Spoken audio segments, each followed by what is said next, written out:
वो चैप्टर था अपना क्या, यूनिट डायमेंशन एंड मेजरमेंट। आज से नया टॉपिक स्टार्ट करेंगे और ये जान लो कि ये टॉपिक जो है सो तुम्हारे फिजिक्स का जान होने वाला है। मतलब अगर वेक्टर ढंग से नहीं आता तो आप फिजिक्स का उम्मीद ही मत करिए कि आपसे कभी फिजिक्स आएगा। आज एकदम वेक्टर का इंट्रोडक्टरी लेक्चर लेके चलेंगे, इंट्रोडक्शन, जिसमें हम लोग पढ़ेंगे वेक्टर क्या होता है, वेक्टर का टर्म कैसे रिप्रेजेंट किया जाएगा, और दूसरी बात ये कि वेक्टर का टर्म रिप्रेजेंट करने के साथ साथ ही वेक्टर के टाइप्स कितने होते हैं। सारी बातें इंट्रोडक्शन है, वेक्टर से रिलेटेड है। हर एक बातों के बारे में हम लोगों को एक एक करके बस समझने चलना है और हर एक चीज़ आपको उम्मीद करूंगा क्लास में ही याद हो जाएगा। ठीक है। अब देखो जो चैप्टर है बेटा वेक्टर, इस वेक्टर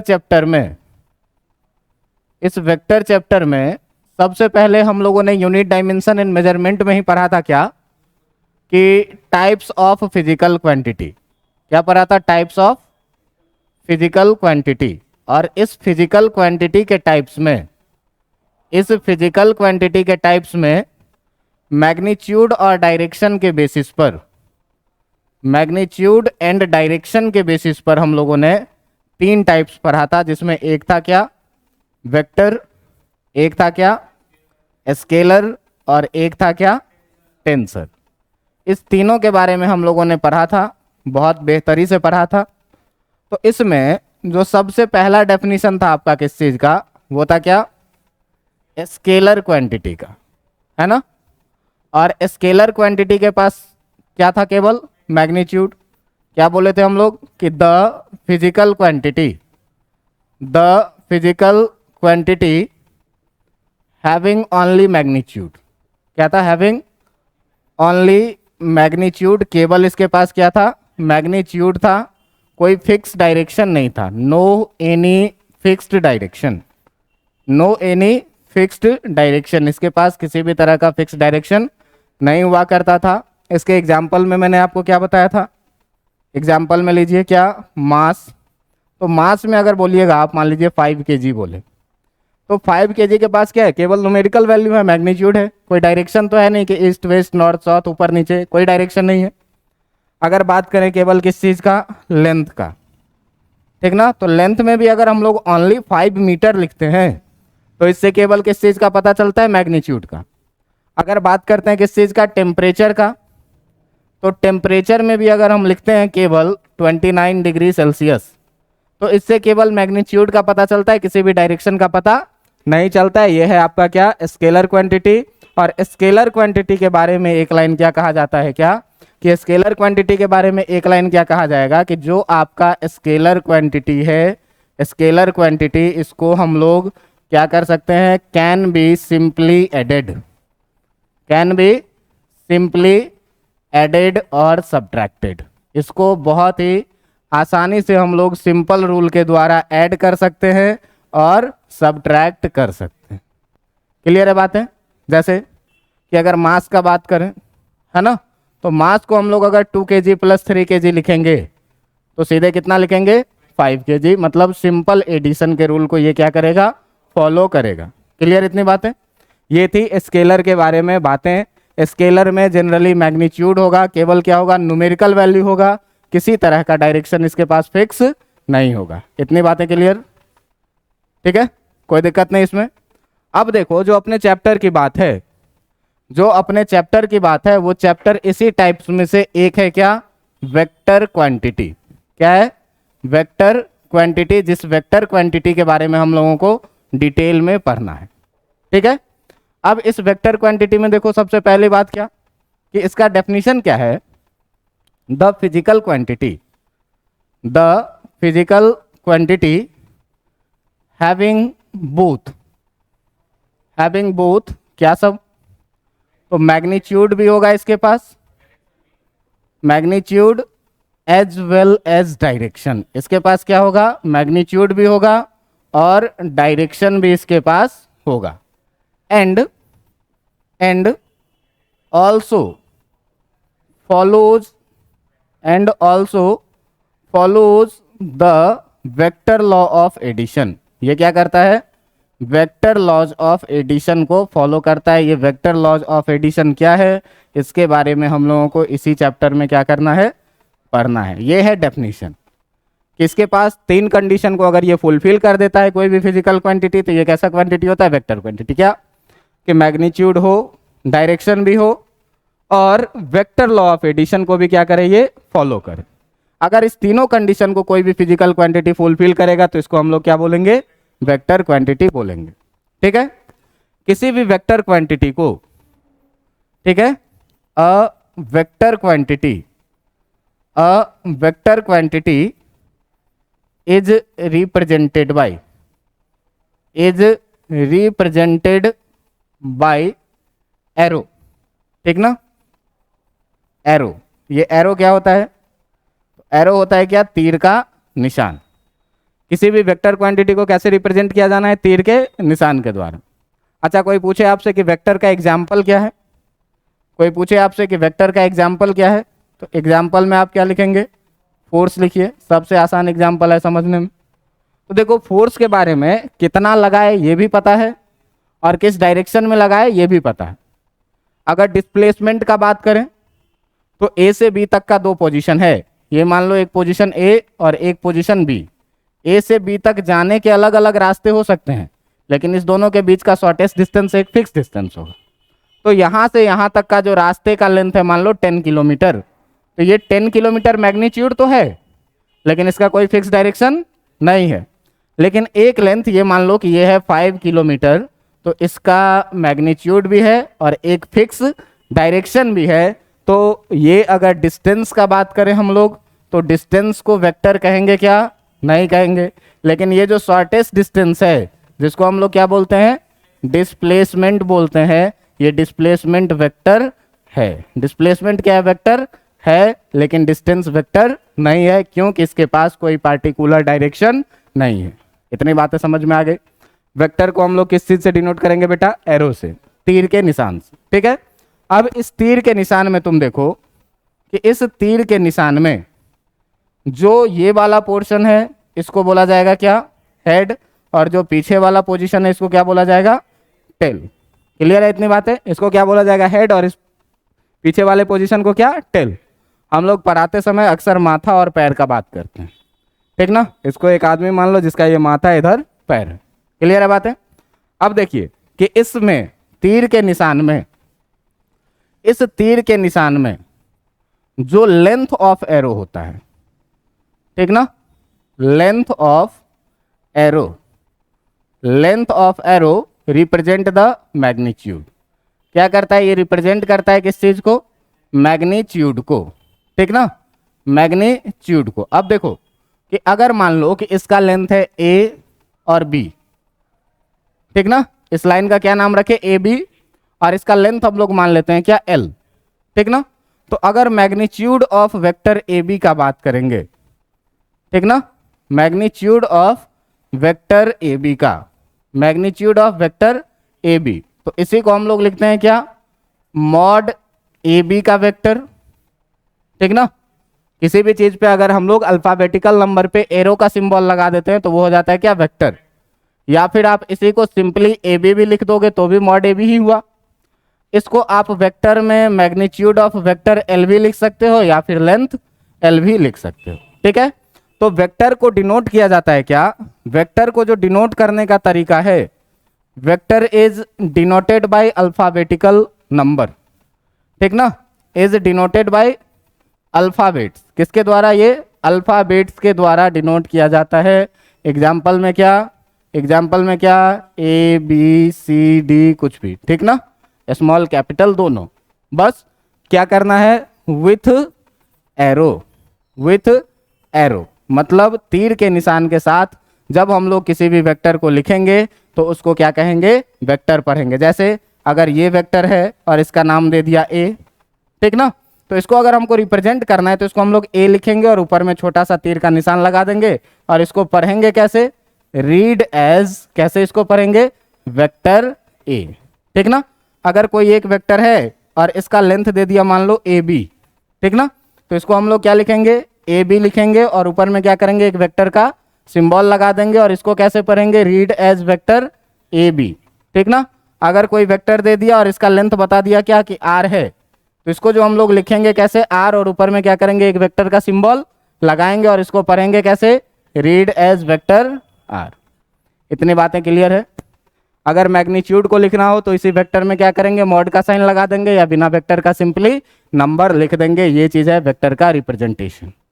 क्लियर। लेंथ को कौन बताएगा कि कितना बड़ा वेक्टर है, इसका मतलब उसका मैग्नीट्यूड उतना अधिक है या मैग्नीट्यूड उतना कम है। बातें समझ में आ रही है।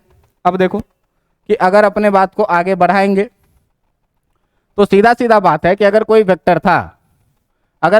था तो इसका लेंथ जो है वो लेंथ बताया किस चीज को, मैग्नीट्यूड को, और जो इसका हेड का डायरेक्शन है, ठीक ना, डायरेक्शन ऑफ हेड ये जो बताता है किस चीज को, डायरेक्शन को, कि किस दिशा में इस पर डायरेक्शन लगा हुआ है, ये इसका क्या बताएगा, हेड का डायरेक्शन बताएगा कि कैसा डायरेक्शन है। क्लियर है बात। जैसे मान लो कि एक वेक्टर ये है और एक वेक्टर ये है, कहे किसका मैग्नीट्यूड ज्यादा है, ए का कि बी का, तो सिंपली पता चलेगा क्या कि B has more magnitude than A, अधिक मैग्नीट्यूड है किससे, ए के अपेक्षा, मोर मैग्नीट्यूड देन ए से क्या है, अधिक मैग्नीट्यूड। क्यों भाई, कि ए का लेंथ क्या है, छोटा है, छोटा लेंथ का मतलब क्या, छोटा मैग्नीट्यूड, और बड़े लेंथ का मतलब क्या, बड़ा मैग्नीट्यूड। बातें समझ में आ रही है इतनी। अब देखिए कि मैग्नीट्यूड और डायरेक्शन अगर आपको समझ में आ गया हो तो सीधे सीधे ये याद रखना है कि किसी भी तीर के निशान का जो एरो का लंबाई होगा वो उसका मैग्नीट्यूड, और जो हेड का डायरेक्शन होगा वही उसका क्या होता है, डायरेक्शन। अब देखो कि इस बेसिस पे क्या किया गया, तो वेक्टर को कुछ पार्ट्स में बांटे गए, ठीक ना, कुछ टाइप्स बनाए गए वेक्टर्स के। अब वो टाइप्स क्या क्या है इसके बारे में जानना है। इतनी बातें समझ में आ गई।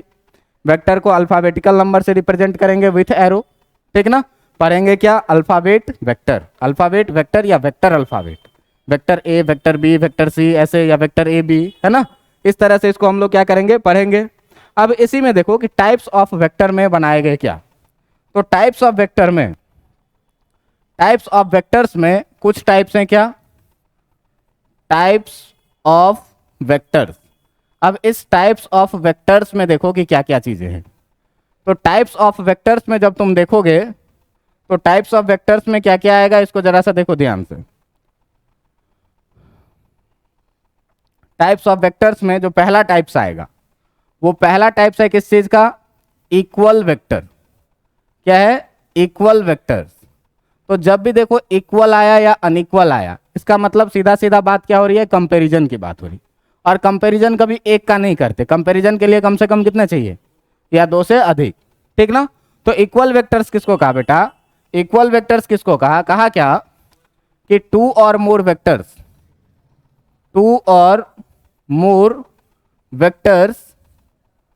having equal magnitude and having same direction।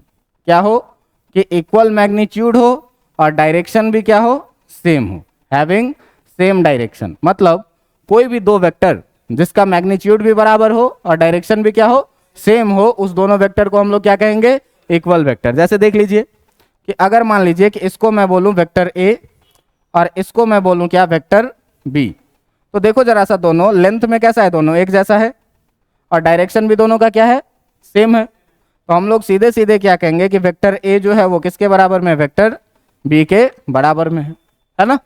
देखिए यहाँ एक वेक्टर रहा ये वेक्टर ए और एक वेक्टर रहा ये वेक्टर बी, ये दोनों भी देखिए लेंथ में भी इक्वल है और डायरेक्शन भी इस दोनों का क्या है, सेम है। तो हम लोग यहाँ भी क्या कहेंगे कि जो वेक्टर ए है वो किसके बराबर में, वेक्टर बी के। देखिए कोई सा और वेक्टर, अगर ये वेक्टर लो एक ए और ये एक वेक्टर लो बी, तो इसमें देखो मैग्नीट्यूड भी बराबर है और डायरेक्शन भी सेम है, तो हम लोग क्या कहेंगे कि ये दोनों वेक्टर कैसे हैं, इक्वल वेक्टर्स, ठीक ना।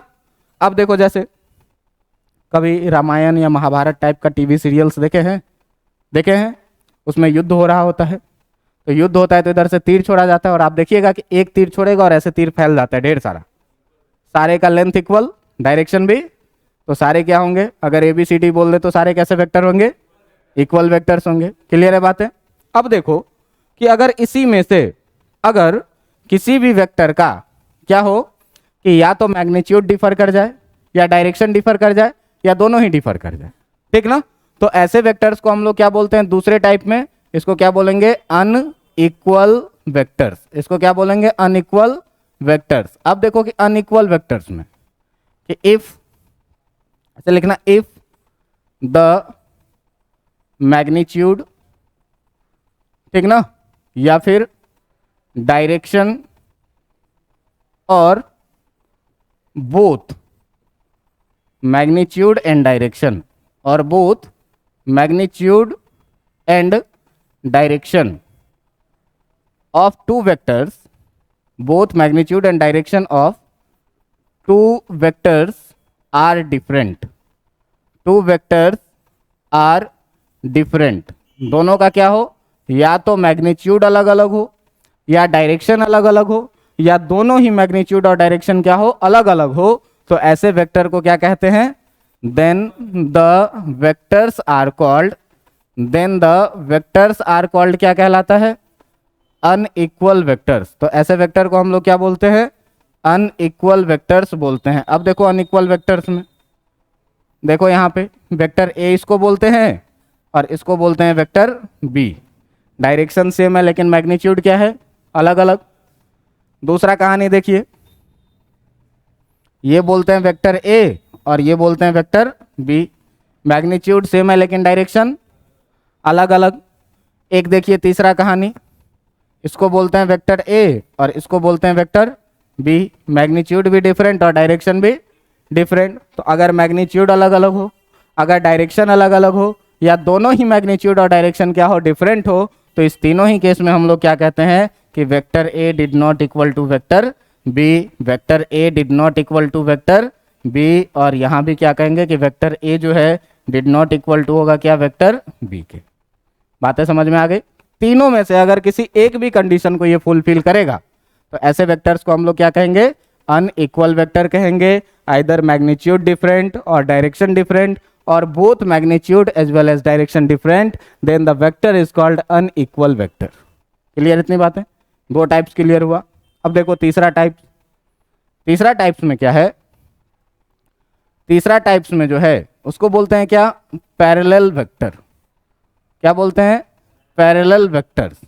इसका सिंपल सा डेफिनेशन क्या है, ये देखो कि टू और मोर वेक्टर्स, टू और more vectors having same direction, having same direction, कि अगर दो या दो से अधिक वेक्टर का डायरेक्शन क्या हो, सेम हो, तो उस वेक्टर को हम लोग क्या कहेंगे, इज कॉल्ड क्या, पैरेलल वेक्टर। तो ऐसे वेक्टर को हम लोग क्या कहेंगे, पैरेलल वेक्टर्स। इस वेक्टर्स को हम लोग क्या कहेंगे, पैरेलल वेक्टर्स। अब देखो कि कोई एक वेक्टर लिए ए, कोई एक वेक्टर लिए बी, कोई एक वेक्टर लिए सी, कोई एक वेक्टर लिए डी। अब देखो कि सारे का डायरेक्शन क्या है, सेम है, मैग्नीट्यूड अलग अलग है, लेकिन ये सारे एक दूसरे के क्या हैं, पैरेलल हैं। तो पैरेलल हैं तो हम लोग सीधे लिखेंगे क्या कि vector A parallel to vector B, parallel to vector C, parallel to vector D. A B C D चारों क्या है, एक दूसरे के पैरेलल है। इस हिसाब से जरा सा देखो इक्वल वेक्टर्स में, अभी पढ़े थे क्या कि इक्वल वेक्टर्स, ठीक ना, क्या पढ़े थे इक्वल वेक्टर्स में, मैग्नीट्यूड भी बेटा बराबर हो और डायरेक्शन भी क्या हो, बराबर हो। तो अगर डायरेक्शन केवल बराबर हो जाए तो पैरेलल वेक्टर्स कहलाता है। इसका मतलब हर इक्वल वेक्टर कैसा वेक्टर है, पैरेलल वेक्टर है। तो सीधे सीधे एक पॉइंट यहां हम लोग ये लिख सकते हैं क्या कि each equal vector, each equal vector is also a parallel vector. हर एक इक्वल वेक्टर भी क्या है, पैरेलल वेक्टर है, लेकिन कोई जरूरी नहीं है कि जो पैरेलल हो वो इक्वल हो, ठीक ना। जो पैरेलल है वो इक्वल नहीं भी हो सकता है क्योंकि मैग्नीट्यूड डिफर कर रहा है, लेकिन जो इक्वल है वो निश्चित रूप से कैसा वेक्टर होगा, पैरेलल वेक्टर होगा। क्लियर है इतनी बातें, है ना। अब देखो एक अगला टाइप आता है क्या, 4 नंबर में। तो 4 नंबर में क्या आएगा, एंटी पैरेलल। क्या आएगा, एंटी पैरेलल वेक्टर। अब एंटी पैरेलल वेक्टर में आप ध्यान दीजिएगा, ठीक ना। तो सीधे सीधे लिखेंगे क्या, two vectors, two vectors, two vectors having opposite direction, कैसा डायरेक्शन हो, अपोजिट हो। Two vectors having opposite direction is said to be क्या, एंटी पैरेलल वेक्टर। क्या कहा जाता है इसको, एंटी पैरेलल वेक्टर। कोई भी दो वेक्टर जिसका डायरेक्शन क्या हो, एक दूसरे के ठीक अपोजिट में हो, वैसे वेक्टर को हम लोग क्या कहेंगे, एंटी पैरेलल। और देखो अगर एक वेक्टर है ये, ठीक ना, और एक वेक्टर है क्या, ये देखिए एक दूसरे के ठीक अपोजिट में है कि नहीं। तो अगर इस वेक्टर को बोले ए और इस वेक्टर को बोले बी, तो ए और बी कैसे होंगे, एंटी पैरेलल होंगे। Vector A and vector B are कैसा होगा, anti parallel vector, anti parallel vectors. A और बी कैसे वेक्टर होंगे, एंटी पैरेलल वेक्टर्स। इसी में एक चीज और तुम ध्यान से देखो, एक पॉइंट है क्या, इंपॉर्टेंट पॉइंट है क्या, कि if the magnitude of anti parallel vectors, anti parallel vectors are same.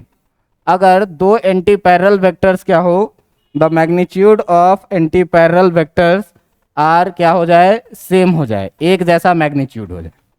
मतलब कहा क्या कि अगर दो वेक्टर है, आपका एक वेक्टर ए और एक वेक्टर बी, दोनों के बारे में क्या कह रहा है कि एंटी पैरेलल तो है, लेकिन अगर इसका मैग्नीट्यूड वेक्टर ए का वेक्टर बी के मैग्नीट्यूड के बराबर में हो जाए, तो फिजिक्स में बेटा 99.99% जगहों पर नेगेटिव साइन का मतलब केवल अपोजिट डायरेक्शन होता है, ठीक ना।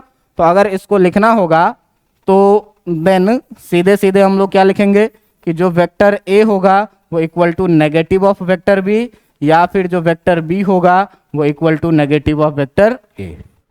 इतने बातों को आपको ध्यान में रखना है क्या, कि अगर एंटी पैरेलल वेक्टर मैग्नीट्यूड में इक्वल हो जाए तो a equal to minus B और b equal to minus A हम लोग लिख सकते हैं। क्यों, कि केवल नेगेटिव साइन के द्वारा अपोजिट साइन को डिनोट किया जाता है, अपोजिट डायरेक्शन को डिनोट किया जाता है। क्लियर इतनी बातें, कोई दिक्कत इसमें नहीं, कोई दिक्कत। अब देखो एक अगला टाइप है, अगला टाइप है क्या, 5 नंबर में। 5 नंबर में क्या है, को इनिशियल वेक्टर। ऐसे जितना टाइप्स बनाएंगे उतना टाइप बनेगा। सीधे बोलेंगे क्या, देखो नाम से ही पता है, टू और more vectors having same initial point. क्या हो, सेम इनिशियल पॉइंट हो, एक ही जगह से चले, सेम इनिशियल पॉइंट, ठीक ना। अब देखिए जैसे एक इनिशियल पॉइंट ये लिए और यहां से हम ढेर सारा वेक्टर्स ले रहे हैं।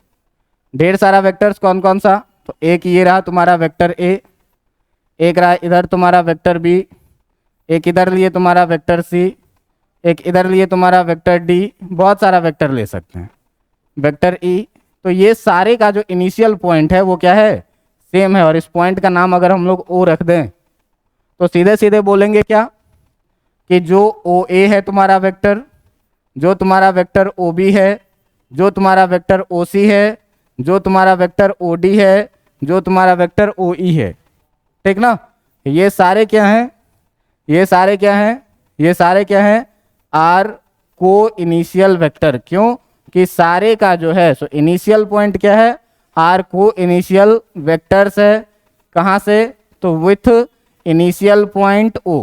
कहाँ से, विथ इनिशियल पॉइंट ओ, मतलब ओ इनिशियल पॉइंट से जो है तो ये सारा इनिशिएट हो रहा है और एक ही इनिशियल पॉइंट है, इसीलिए इसका नाम क्या है, को इनिशियल वेक्टर। तो जब भी दो या दो से अधिक वेक्टर्स का इनिशियल पॉइंट सेम रहे तो उस वेक्टर को हम लोग क्या कहेंगे, को इनिशियल। क्लियर है बातें। अब देखो इसी तरह से एक आता है क्या, को प्लेनर वेक्टर। 6 नंबर में ना चलना है, 6 नंबर में चलना है क्या, को प्लेनर वेक्टर्स। अब देखो कि इसको थोड़ा सा समझना जरूरी है। सीधे बोलेंगे क्या, कि 3 और मोर। क्या सर हर एक जगह 2 और मोर लिखते थे, यहाँ 3 और मोर लिख रहे हैं।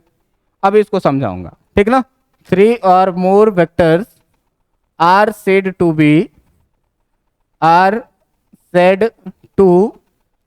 B coplanar. कोप्लेनर का मतलब, को का मतलब एक और प्लेनर का मतलब एक ही प्लेन में। 3 or more vectors are said to be coplanar if they lies in same plane. अगर दोनों, तीनों या तीन से अधिक जो है सो एक ही प्लेन में लाइज करे तो उस तीनों वेक्टर को क्या बोला जाएगा? कोप्लेनर। और इसमें एक पॉइंट देखो तुम, इसमें एक पॉइंट क्या देखो कि इसमें एक पॉइंट देखो कि टू वेक्टर्स ऑलवेज कोप्लेनर होता है, ठीक ना? टू वेक्टर्स आर ऑलवेज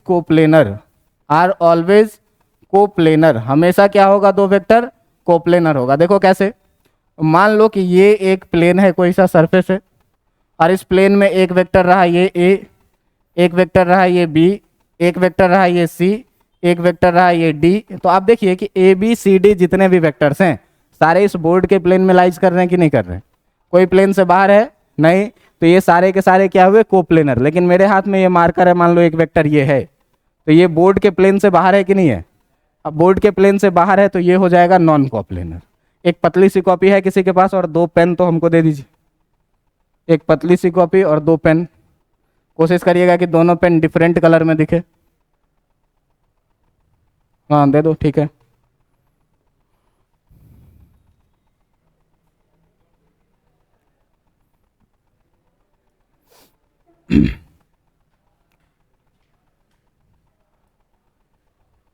हाँ ठीक। अब देखो कि यहाँ मेरे हाथ में हम मान के चलते हैं क्या कि ये तीन पेन जो है ये तीनों क्या है? अलग अलग वेक्टर्स हैं, ठीक है। अब इस तीनों अलग अलग वेक्टर है, तो देखो इसको किसी भी दो वेक्टर को हम एक साथ कभी भी एक प्लेन में ले लेंगे। ये दोनों आ गया प्लेन में, ये दोनों आ गया प्लेन में, ये दोनों आ गया प्लेन में, तो दो वेक्टर हमेशा ही कोप्लेनर होगा। लेकिन ये जो ब्लैक वाला ऊपर दिख रहा है ये नॉन कोप्लेनर है कि नहीं है? प्लेन से बाहर है। अगर ये भी इसी प्लेन में आ जाए तब तीनों क्या कहलाएगा? कोप्लेनर कहलाएगा, नहीं तो नॉन कोप्लेनर, ठीक ना। तो कोई भी एक, तो कोप्लेनर कम से कम कितने चाहिए? तीन, क्योंकि दो अगर मैं लेता हूं तो इसको तो तुम कैसे भी रखोगे तो इसको हम एक प्लेन में ले ही लेंगे, क्योंकि प्लेन का डेफिनेशन पढ़े हुए हो। तो दो लाइन हमेशा ही एक प्लेन में हो जाता है, तो वेक्टर क्या है? एक लाइन है, और ये हमेशा क्या होगा? एक प्लेन में आ जाएगा। लेकिन तीसरा को भी प्लेन में आने के लिए कोई जरूरी नहीं है कि तीसरा भी जो वेक्टर होगा वो तीसरा भी इसी प्लेन में आएगा। तो देखिए जब दो है प्लेन में तो इस तीसरे को प्लेन में है क्या? अभी नहीं है। इस तीसरे को भी अगर हम इसी प्लेन में लेके आ जाएं तब क्या कहेंगे कि ये तीनों वेक्टर जो है वो क्या है? कोप्लेनर है। लेकिन अगर एक भी इसमें से बाहर हुआ तो ये क्या हो जाएगा? नॉन कोप्लेनर हो जाएगा। तो दो वेक्टर हमेशा क्या रहेंगे? एक प्लेन में रहेंगे। दो वेक्टर हमेशा कोप्लेनर रहेगा, लेकिन तीसरा भी कोप्लेनर होगा या चौथा भी कोप्लेनर होगा। उसके लिए क्या चाहिए आपको? कि तीनों चारों को एक साथ एक प्लेन में आना चाहिए। आना चाहिए कि नहीं आना चाहिए? बातें समझ में आ रही है? बातें समझ में आ रही है? ये है क्या? कोप्लेनर। को से क्या सेंस होता है? वन, और प्लेनर का मतलब एक ही प्लेन में, ठीक है। अब देखो कि इसी का एक अपोजिट है क्या? नॉन कोप्लेनर, ठीक ना। इसी का अपोजिट है क्या? Non coplanar. मैं नहीं लिखवा रहा, ठीक ना, सीधे लिख देंगे कि दो वेक्टर हमेशा कोप्लेनर होता है। तीसरा भी अगर उसी प्लेन में है तो उसको कोप्लेनर कहेंगे, अगर नहीं है तो वो कैसा होगा? नॉन कोप्लेनर होगा, ठीक है। तो एक सातवां टाइप में मैं यहाँ पे आ जा रहा हूँ। सातवां टाइप में यहाँ पे लिख दे रहा हूँ क्या? Non coplanar. कैसा? Non coplanar vector. देखो हर एक टाइप्स को जानना, बस नाम से जानिए आप कि नॉन कोप्लेनर में क्या होगा? प्लेन में नहीं होगा, ठीक ना। तो यहाँ से 7 टाइप्स ऑफ वेक्टर्स आपको क्लियर है कि नहीं है? इतना क्लियर है। अब आ जाइए, देखिए अगले में आ जाइए। एक है क्या? Collinear vector. एक है क्या? Collinear vectors. अब देखो ये कोलिनियर वेक्टर्स क्या होता है? तो कोलिनियर वेक्टर्स में सीधे सीधे बात है क्या? को का मतलब एक साथ, और लाइन का मतलब लाइन। लीनियर का मतलब क्या? एक लाइन में। तो सीधे सीधे बात है क्या इसमें कि बेटा यदि टू और मोर वेक्टर्स, यदि दो या दो से अधिक वेक्टर का, टू और more vectors along same straight line, along same straight line, कि अगर एक ही स्ट्रेट लाइन के along हो, along same straight line is said to be, is said to be क्या कहलाएगा? ये कोलिनियर वेक्टर, ठीक ना। Is said to be collinear vector. क्या हुआ सर मतलब इसका? along the same straight line का मतलब क्या हुआ? ये समझ में नहीं आया। तो देखो मान लो कि ये एक स्ट्रेट लाइन है, ठीक है, ये क्या, एक स्ट्रेट लाइन। अब इस स्ट्रेट लाइन के अलोंग का मतलब या तो इस लाइन के डायरेक्शन में या तो इस लाइन के अपोजिट डायरेक्शन में भी, ठीक ना, या तो इस लाइन के डायरेक्शन में या तो इस लाइन के अपोजिट डायरेक्शन में, ठीक ना, या तो इस लाइन के डायरेक्शन में या तो इस लाइन के अपोजिट डायरेक्शन में। देखिए ये सारे वेक्टर्स, ये जो लाइन आपको दिख रहा है, इस लाइन का नाम मैं रख लेता हूं क्या, पी क्यू, और इस पी क्यू लाइन के पैरेलल है। सीधे सीधे क्या मानना है, लाइन के पैरेलल है, तो या तो इस लाइन के डायरेक्शन में चल रहा है या तो इस लाइन के अपोजिट डायरेक्शन में। ऐसे कंसीडर करो, हाईवे पे कभी घूमे हो, हाईवे पे क्या होता है, दोनों तरफ रोड होता है, बीच में एक डिवाइडर होता है। इस लाइन को मान लो डिवाइडर, कुछ गाड़ियां इधर जा रही है, कुछ गाड़ियां रोड के अलोंग ही चल रही है, डिवाइडर के अलोंग। तो डिवाइडर के अलोंग चल रही सारी गाड़ियां कैसी है, कोलिनियर। बातें समझ में आ गई, मतलब एक ही स्ट्रेट लाइन के अलोंग हो, वो पैरेलल भी हो सकते हैं और एंटी पैरेलल भी हो सकते हैं, ठीक ना।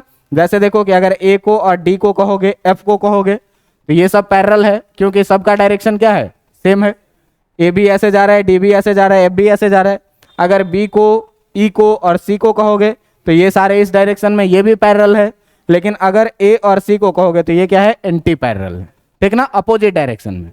तो कोई भी दो या दो से अधिक वेक्टर जो एक स्ट्रेट लाइन के अलोंग चलेगा, वैसे वेक्टर्स को हम लोग क्या कहेंगे, कोलिनियर वेक्टर, या तो लाइन के डायरेक्शन में या तो उसके अपोजिट डायरेक्शन में। लेकिन ये ध्यान में रखना है क्या, कि हमेशा उस लाइन के पैरेलल ही चलेगा, ठीक ना, ये कोलिनियर नहीं कहलाएगा। अगर इसको आप कहिएगा जी मान लेते हैं, ठीक ना। तो यहां पर सीधे सीधे हम लोग बात क्या करेंगे कि जो आपका वेक्टर ए है, जो आपका वेक्टर बी है, जो आपका वेक्टर सी है, जो आपका वेक्टर डी है, जो वेक्टर आपका ई है, जो वेक्टर आपका एफ है, ये सारे क्या है, आर कोलिनियर। ये सारे कैसे वेक्टर है, कोलिनियर है, ठीक ना। बट लेकिन जो वेक्टर जी है ये क्या है, आर नॉट कोलिनियर, ये कोलिनियर आपका नहीं है। तो जो नॉट कोलिनियर हो इसको एक वर्ड में क्या बोला जाता है, जो नॉट कोलिनियर वाली बात हो इसको एक लाइन में क्या बोला जाएगा, नॉन कोलिनियर वेक्टर। इसको क्या बोला जाएगा, नॉन कोलिनियर वेक्टर। समझ में आया, एक लाइन के अलोंग चलेगा तो इसको क्या बोलेंगे, कोलिनियर, और अगर इसके अलोंग नहीं चला तो उसको क्या बोलेंगे, नॉन कोलिनियर। ये थी आपके 8 वेक्टर्स की टाइप, जो जनरल टाइप्स थे, जिसके बारे में हम लोगों को मोर एंड मोर डिस्कशन नहीं करना है, बस नाम जान के रह जाना है। क्लियर इतनी बातें। अब जो सबसे इंपॉर्टेंट 2 टाइप्स है, इसमें 9 नंबर में आएगा क्या, तो 9 नंबर में आएगा तुम्हारा क्या, जिसको बोलते हैं जीरो वेक्टर, ठीक ना, जिसको क्या बोलते हैं, जीरो वेक्टर। अब देखो जीरो वेक्टर के बारे में सीधे ये जान के रखो कि ऐसा वेक्टर जिसका मैग्नीट्यूड कितना हो, zero. The vector having magnitude कैसा हो, the vector having magnitude zero, कि ऐसा वेक्टर जिसका मैग्नीट्यूड कितना हो, जीरो हो, ऐसे वेक्टर को हम लोग क्या बोलेंगे, जीरो वेक्टर। इसको डिनोट कैसे किया जाता है, इसको डिनोट क्या किया जाता है, इट इज डिनोटेड बाय, आप जीरो लिखेंगे और जीरो पे क्या करेंगे, एक छोटा सा सिंबल डाल देंगे और इसको क्या पढ़ते हैं हम लोग, जीरो वेक्टर। इसको क्या पढ़ते हैं हम लोग, जीरो वेक्टर। अब कहोगे कि सर ये होता क्या है, कैसा वेक्टर होगा जिसका मैग्नीट्यूड जीरो होगा, तो ये बताओ कि फोर्स वेक्टर है कि नहीं है वेक्टर। अब देखो कि मान लो क्या कि यहाँ पे एक ब्लॉक रखा हुआ है जिसका मास है कितना, m। अब इस पे कोई आदमी इधर के तरफ भी 10 न्यूटन का फोर्स लगा रहा है और इधर के तरफ भी 10 न्यूटन का फोर्स लगा रहा है। मैं पूछूं आपसे कि बताइए कि इस पे एफ नेट कितना है, जीरो है, और फोर्स है जीरो। फोर्स जीरो है तो फोर्स तो वेक्टर है, लेकिन मैग्नीट्यूड कितना है, तो ऐसे वेक्टर को क्या बोलेंगे, जीरो वेक्टर। तो इस पर जो हम लोग एफ नेट लिख सकते हैं, तो अगर एफ नेट लिखिएगा तो जीरो, लेकिन एफ नेट को अगर वेक्टर के फॉर्म में लिखिएगा तो ये क्या लिखिएगा, जीरो वेक्टर। समझ में आ गई बात, इतना में कोई दिक्कत। बस एक लाइन याद रखना क्या, कि मैग्नीट्यूड जीरो मतलब जीरो वेक्टर, ये भी किसी काम का नहीं है। अब जो काम का है सर सबसे इंपॉर्टेंट, वो है आपका 10 नंबर। और इस 10 नंबर में जो आपके सबसे काम का चीज है, जिसको आप बोलते हैं क्या, यूनिट वेक्टर, जिसको आप क्या बोलते हैं, यूनिट वेक्टर, ठीक है। अब देखो भी लिख रहे थे भाई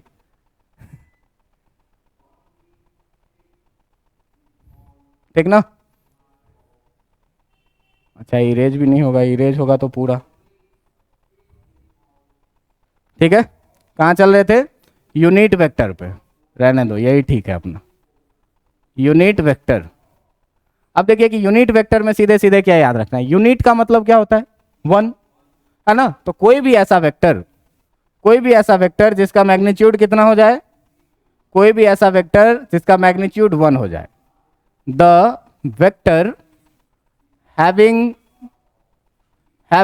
मैग्नीट्यूड कितना, हैविंग मैग्नीट्यूड कितना, वन, ऐसे वेक्टर को क्या बोलते हैं, having magnitude one is known as unit vector. इसको क्या कहते हैं, is known as unit vector, unit vector. अब देखो कि मान लो कि कोई भी यूनिट वेक्टर है जिसका मैग्नीट्यूड यहाँ से यहाँ तक का जो लेंथ है वो कितना है, वन है, और इसका नाम हम रख दिए आर, ठीक ना। तो इसको बोला जाता है क्या, आर कैप। यूनिट वेक्टर को जो डिनोट किया जाता है वो कैप लगा करके, और इसको रीड किया जाएगा कैसे, रीड एज आर कैप, ठीक है, कैप। अगर मान लो कि कोई वेक्टर है ए बी, और इसमें दिया हुआ है क्या कि जो ए बी लेंथ है वो कितना है, वन, मतलब इसका मैग्नीट्यूड कितना, वन। तो इसको हम लोग क्या लिखेंगे, ए बी, और इस पे लगा देंगे क्या, कैप, और इसको कैसे पढ़ेंगे, रीड एज ए बी क्या, कैप। इसको क्या पढ़ते हैं, कैप से, ऊपर में कैप लगा देंगे, मतलब यूनिट वेक्टर को सीधे कैप से डिनोट करना है, बाकी वेक्टर को एरो लगा के डिनोट करना है। अब देखिए कि हमारे फिजिक्स में हम लोग क्या पढ़ते हैं, नेचर पढ़ते हैं, और नेचर को पढ़ने के लिए हम लोग वन डायमेंशनल चीज़ें भी पढ़ेंगे, टू डायमेंशनल चीज़ें भी पढ़ेंगे, प्लेन पढ़े हैं 11th में, motion in a plane. Three dimensional चीज़ें भी पढ़ेंगे कि स्पेस में जो घटनाएं घटेगी। फोर डायमेंशनल नाम का कोई चीज़ नहीं होता है, 1D 2D या 3D पढ़ेंगे। तो जितने डायमेंशंस को हमको स्टडी करना है उतने तरह का कोऑर्डिनेट एक्सिस हम लोग लेते हैं, है ना। तो इसमें तीन तरह का तुम लोग कोऑर्डिनेट एक्सिस पढ़े हुए होगे, एक क्या एक्स एक्सिस, एक क्या वाई एक्सिस, और एक क्या जेड एक्सिस। तो अगर इसको एक्स बोले, वाई बोले, इसको जेड बोले, ठीक ना। तो इस तीनों डायरेक्शन में जो यूनिट वेक्टर लिया गया, तो जो एक्स एक्सिस के लॉन्ग लिया उसको बोला क्या, आई कैप, ठीक है। नहीं दिख रहा है, चलो, जो एक्स डायरेक्शन में लिया गया उसको बोला क्या, आई कैप, ठीक ना। अब देखिए ये तो दिख रहा है, इसको क्या बोलेंगे, आई कैप। जो वाई डायरेक्शन में लिया जाएगा उसको क्या बोलेंगे, जे कैप, और जो जेड डायरेक्शन में लिया जाएगा उसको क्या बोलेंगे, के कैप। ये बस हमेशा ही याद रखना है कि जो आई कैप है तुम्हारा वो क्या है, तो वो है यूनिट वेक्टर किसके along, unit vector along x axis. तो एक्स एक्सिस अपने आप में क्या है, एक डायरेक्शन है, पार्टिकुलर डायरेक्शन, ठीक ना। अगर कोई लिखा हुआ है जे कैप, इसका मतलब सीधे समझ जाना है क्या, unit vector along Y axis, ठीक ना। और अगर कहीं पर लिखा हुआ है आपका के कैप, इसका मतलब सीधे समझ जाना है क्या, unit vector along Z axis. अब देखो कि यूनिट वेक्टर का काम क्या है, यूनिट वेक्टर का काम क्या है, तो यूनिट वेक्टर का केवल एक ही काम है क्या, यूनिट वेक्टर का केवल एक ही काम है क्या, ये क्या करता है, डायरेक्शन देता है। क्या करता है, गिव्स डायरेक्शन, गिव्स डायरेक्शन। अब इसमें तुम एक चीज और देखो कि आई जे और के तीनों कैसा है, यूनिट वेक्टर, मतलब अगर तीनों का मैग्नीट्यूड का बात किया जाए तो कितना होगा, वन। मतलब अगर मैं यहाँ पे लिखूं mod I cap equal to mod J cap equal to mod K cap equal to कितना, वन। तीनों का मैग्नीट्यूड कितना होगा, वन के बराबर में। अब देखिए कि कैसे इसका काम है डायरेक्शन देना। तो अब यहां से एक एक चीज सीखिए। मैं आपको खाली बोलूं कि मैं 3 मीटर चला, तो इसमें आपको क्या इंफॉर्मेशन मिला, किधर किधर ये नहीं पता, है ना। लेकिन अगर मैं आपको बोलूं मैं 3 आई कैप मीटर चला, अब आपको पता है क्या कि 3 मीटर मैग्नीट्यूड में चले और एक्स डायरेक्शन में चले, है ना। अब आपको क्या पता चला कि 3 मीटर एक्स में चले और किस डायरेक्शन में, एक्स डायरेक्शन में। अगर मैं बोल दूं क्या कि 4 जे कैप मीटर चला, इसका मतलब 4 मीटर चला किस डायरेक्शन में, वाई डायरेक्शन में। अगर मैं बोल दूं तुमको कि 5 जेड के कैप चला, ठीक ना, 5 के कैप चला, तो 5 के कैप का मतलब क्या, तो 5 के कैप का मतलब हुआ क्या कि जो चले हैं वो किस डायरेक्शन में चले हैं, जेड डायरेक्शन में चले हैं, ठीक ना।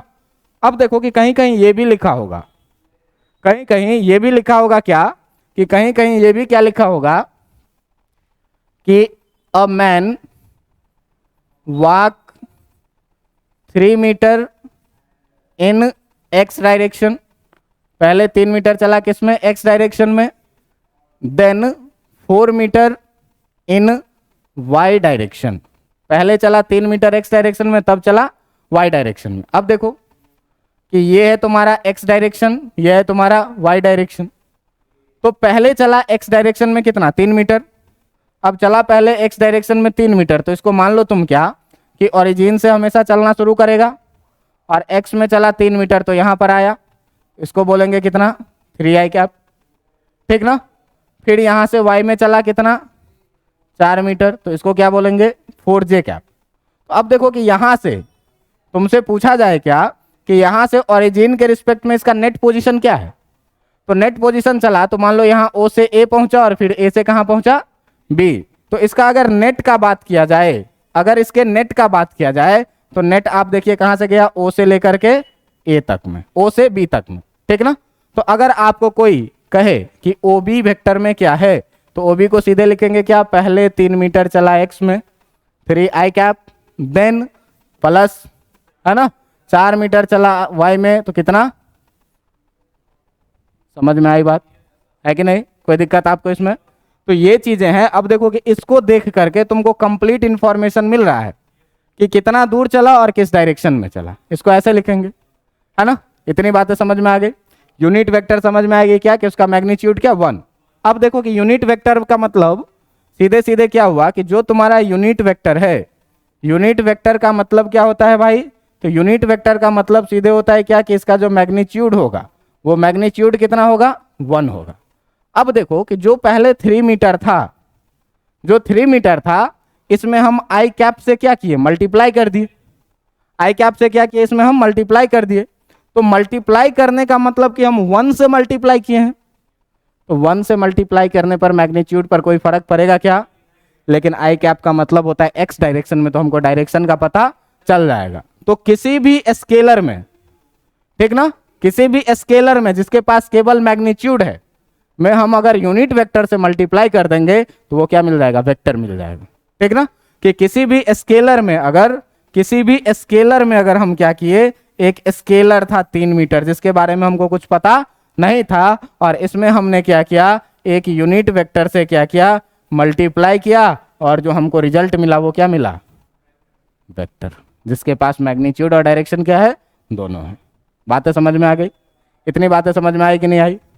अब देखो कि अगर इतनी बातें आपको समझ में आ गई तो आप एक चीज नोटिस कीजिए, क्या, इतना में तो कोई दिक्कत नहीं है, मैं बढ़ूँ आगे। यूनिट वेक्टर क्या करना है, केवल मल्टीप्लाई करना है, किस चीज के लिए, डायरेक्शन के लिए। अगर किसी चीज का डायरेक्शन आपको नहीं पता है, आप सीधे क्या करिए, उस स्केलर में क्या करिए, यूनिट वेक्टर से मल्टीप्लाई करिए, डायरेक्शन ऑटोमेटिक मिल जाएगा आप, ठीक है। क्या याद रखना है, कि याद रखना है ये भाई कि अगर एक्स एक्सिस के लॉन्ग यूनिट वेक्टर की बात कर रही है तो आई कैप की, जे कैप वाई एक्सिस के लॉन्ग, और के कैप जेड एक्सिस के लॉन्ग। इन तीनों चीजों के बारे में बात करके जब आप आगे बढ़ेंगे तो एक टॉपिक क्या आता है, एक टॉपिक आता है आपका क्या, पोजीशन वेक्टर, ठीक ना, पोजीशन वेक्टर। अब ये देखो क्या होता है, ठीक ना। तो मान लो कि let a vector let a vector having tail at origin, इसका टेल कहां पर है, ओरिजिन पे, and head at X Y Z, कोई एक ऐसा पॉइंट है जहां पर इसका हेड है, ठीक ना, और टेल कहां पे है, ओरिजिन पे। तो देखिए कोऑर्डिनेट सिस्टम बनाइए, कैसा वेक्टर बनेगा, तो ये है भाई तुम्हारा एक्स एक्सिस, ये है तुम्हारा जेड एक्सिस, और ये है तुम्हारा वाई एक्सिस, ठीक ना। अब कह रहा है कि कोई एक वेक्टर लो, कोई एक वेक्टर लो, तो कोई एक वेक्टर लो जिसका टेल कहां पे हो, ओरिजिन पे, और उसका हेड कहां पे हो, कोई पॉइंट एक्स वाई जेड पे, ठीक ना। किस पॉइंट पे, कोई पॉइंट एक्स वाई जेड पे, और अगर इस पॉइंट का नाम हम रख लें पी, ठीक ना। तो वेक्टर, ठीक ना, हेड एट पॉइंट पी जिसका कोऑर्डिनेट एक्स वाई जेड है, ठीक है। तो ये जो वेक्टर ओपी बनेगा, ये जो वेक्टर तुम्हारा ओपी बनेगा, इसी ओपी को हम लोग क्या बोलेंगे, पोजीशन वेक्टर बोलेंगे। इसी को क्या बोलेंगे, पोजीशन वेक्टर, जिसका टेल कहाँ पे हो, ओरिजिन पे हो, और हेड किसी भी पॉइंट पे हो। मतलब कोई एक वेक्टर जो ओरिजिन से स्टार्ट हो, ऐसे वेक्टर को हम लोग क्या बोलते हैं, पोजीशन वेक्टर। अब देखो कि अगर पोजीशन वेक्टर ओपी हमको लिखना है तो एक्स वाई जेड पे पहुंचने के लिए आप सोचिए कि पहले एक्स डायरेक्शन में कितना डिस्टेंस चलना पड़ेगा, एक्स डिस्टेंस, एक्स डायरेक्शन में कितना डिस्टेंस आपको चलना पड़ेगा, एक्स डिस्टेंस। तो एक्स डिस्टेंस चल रहा है एक्स डायरेक्शन में, इसका मतलब एक्स टाइम्स आई कैप। समझ में आया कि नहीं। फिर यहां से आपको वाई डायरेक्शन चलेगा, वाई में, है ना, तो प्लस वाई, और वाई में चले तो फिर यहां से जेड डायरेक्शन चलना पड़ेगा, किसमें, जेड डायरेक्शन में, तो जेड के कैप। और इसी वेक्टर को हम लोग क्या बोलेंगे, पोजीशन वेक्टर। इसी वेक्टर को हम लोग क्या बोलेंगे, पोजीशन वेक्टर। अब देखो कि इस वेक्टर के पास दो चीज होगा, एक तो इसका मैग्नीट्यूड होगा, दूसरा इसका डायरेक्शन होगा। तो इस ओपी का मैग्नीट्यूड कितना होगा और इस ओपी का डायरेक्शन कितना होगा। तो सिंपल सा बात याद करिए कि इस ओपी का जो लेंथ होगा वही उसका क्या होगा, मैग्नीट्यूड। और तुम 10th क्लास में कम से कम ये जरूर पढ़े हुए होगे, क्या, डिस्टेंस फॉर्मूला पढ़े हुए हैं कि नहीं, कोऑर्डिनेट ज्योमेट्री मैथमेटिक्स में क्या पढ़े थे, root under x2 minus x1 का whole square plus y2 minus, sir हम 2D ही पढ़े थे इसीलिए y तक ही पढ़े थे। अगर 3D पढ़ेंगे तो z2 माइनस z1 का भी होल स्क्वायर ऐड करेंगे कि नहीं करेंगे, करेंगे। अब देखो कि भाई ये ओरिजिन है, मतलब इसका कोऑर्डिनेट कितना होगा, 0 0 0। अब देखो कि अगर तुमको मैग्नीट्यूड ऑफ वेक्टर ओपी लिखना है या ओपी लिखना है, दोनों एक ही चीज हुआ, है ना। बात किस चीज की कर रहे हैं, मैग्नीट्यूड की, मैग्नीट्यूड ऑफ वेक्टर ओपी, ठीक ना, पोजीशन वेक्टर के मैग्नीट्यूड का। तो ओ से पी तक का डिस्टेंस निकालेंगे, और डिस्टेंस निकालने के लिए भाई साहब root under x2 minus x1, x minus 0, क्या लिखेंगे, x माइनस 0 का whole square plus y2 minus y1, y minus 0 का प्लस z2 माइनस z1 यानी z माइनस 0 का।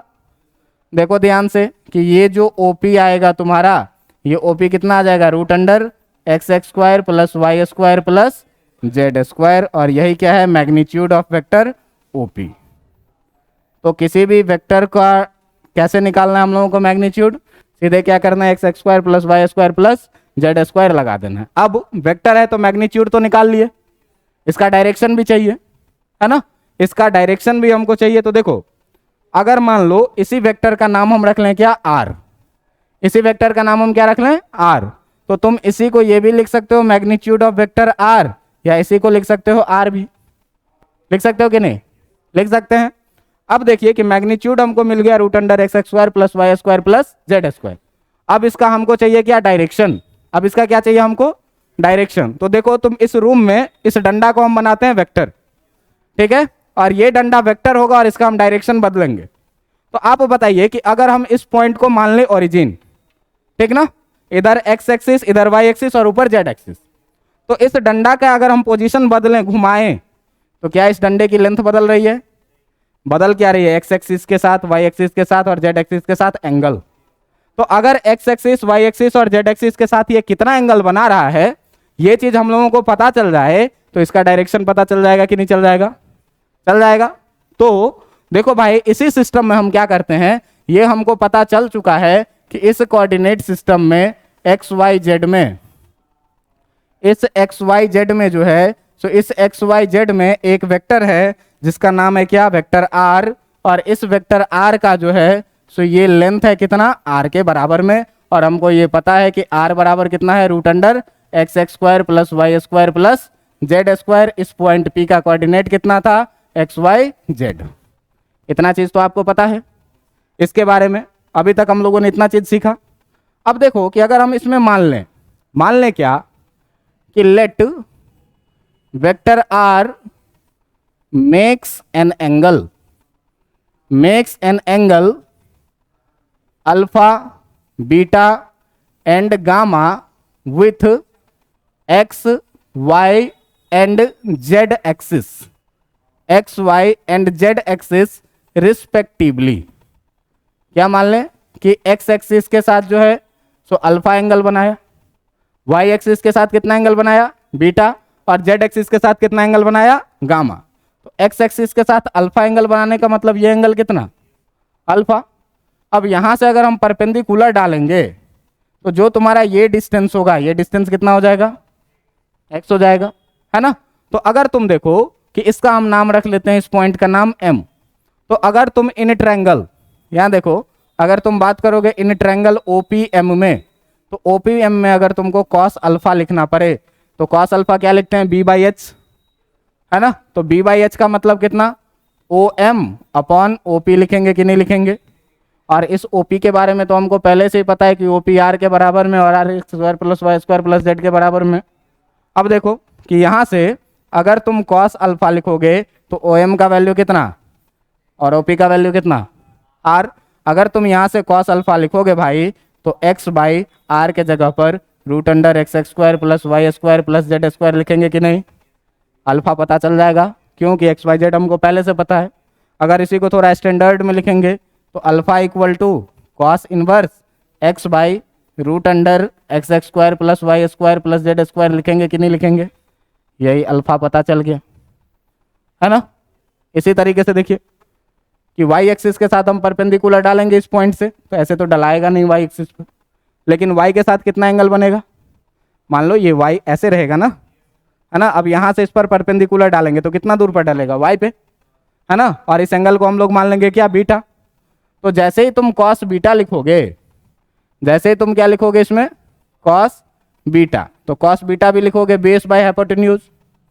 तो बेस कितना हो जाएगा वाई, और हाइपोटेन्यूज तो फिक्स हो गया है, तो फिक्स हो गया है तो ये कितना आ जाएगा आपका cos beta equal to Y by root under X X square plus Y square plus Z square. यहाँ से अगर आप बीटा इक्वल टू लिखिएगा तो कितना लिखिएगा, cos inverse Y by root under X X square plus Y square plus Z square लिखिएगा कि नहीं।